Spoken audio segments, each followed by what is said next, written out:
You crazy bastards! Open the fucking strait! भाई ये कैसी लैंग्वेज है जो ट्रंप ने इन्वेंट की है। मतलब इंटरनेशनल डिप्लोमेसी के नए पैमान रच रहे हैं ट्रंप जी। एक ग्लोबल लीडर कैसे कुछ नया करने के चक्कर में खुद की क्रेडिबिलिटी खो देता है, इसका सबसे बड़ा एग्जाम्पल है डोनाल्ड ट्रंप। भाई साहब को जब से नोबेल पीस प्राइज नहीं मिला, वो दुनिया भर को वॉर में इन्वॉल्व करने पर लग गए हैं, like a jilted lover. Can't think of anybody in history that should get the Nobel Prize more than me. मतलब दुनिया में डिप्लोमेसी आमतौर पर मेजर्ड वर्ड्स, कैलकुलेटेड स्टेटमेंट्स और स्ट्रैटेजिक साइलेंस से चलती है, लेकिन डोनाल्ड ट्रंप ने इसे ऑलमोस्ट रियलिटी शो बना दिया है।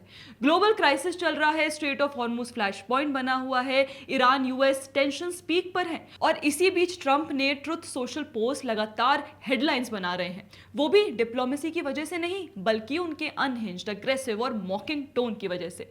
ट्रंप खुलेआम कंट्रीज को थ्रेटन कर रहे हैं, डेडलाइन दे रहे हैं, और फिर उसी पोस्ट में इंसल्ट्स और तारीफें जोड़ रहे हैं। एक पोस्ट में उन्होंने ईरान को 48 आवर्स का अल्टीमेटम दिया, फिर अगले पोस्ट में लिखा कि पावर प्लांट डे और ब्रिज डे आने वाला है, और अगर स्ट्रेट ओपन नहीं हुआ तो all hell will break loose. ऐसे स्टेटमेंट्स डिप्लोमेसी से ज्यादा सड़क छाप ट्रैश टॉक्स जैसे लगते हैं। और यूएस कुछ भी मिलिटरीली कर ले, ईरान ने स्ट्रेट ऑफ हॉर्मुज नहीं खोलना तो नहीं खोलना। वियतनाम वॉर जिसको ज्वाइन करने से ट्रंप भाई साहब अवॉइड कर गए थे, लेसन होना चाहिए था यूएस के लिए, लेकिन नहीं, ट्रंप जी को तो वॉर करनी है, चाहे जीते या नहीं।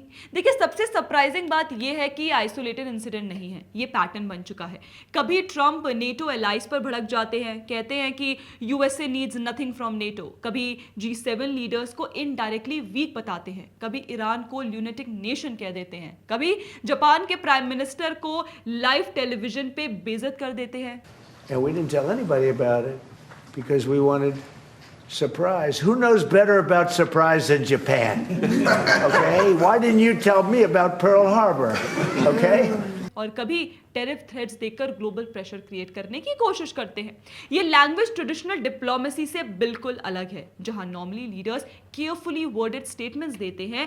ट्रंप बार बार दावा कर रहे हैं कि उन्होंने दुनिया भर में वॉर्स रोके, ईरान को 48 आवर्स की वार्निंग दी, और सबसे बड़ा दावा कि ऑपरेशन सिंदूर के दौरान उन्होंने इंडिया और पाकिस्तान के बीच न्यूक्लियर वॉर रुकवाई।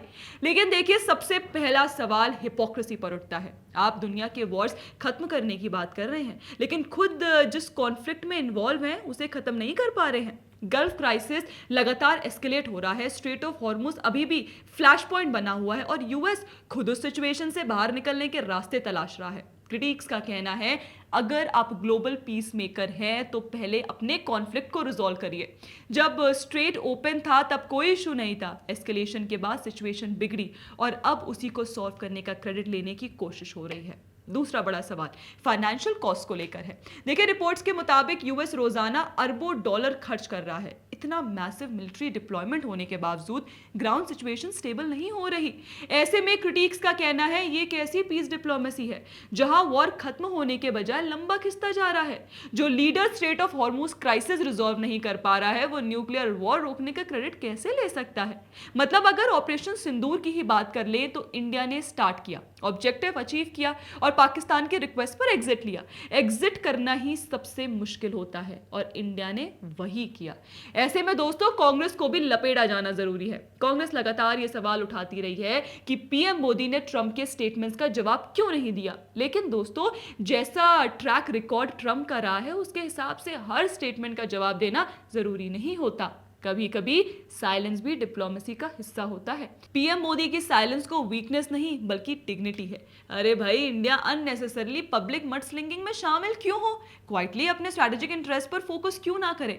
अब ओवरऑल पिक्चर क्या बनती है? एक तरफ है ट्रंप का क्लेम कि उन्होंने वॉर्स रोके, ग्लोबल पीस स्टैब्लिश किया, और दूसरी तरफ ground reality, ongoing conflicts, unresolved tensions और disputed credit claims. Basically mediator आमतौर पर काम लैंग्वेज यूज करता है, डेडलाइंस और इंसल्ट्स नहीं करता।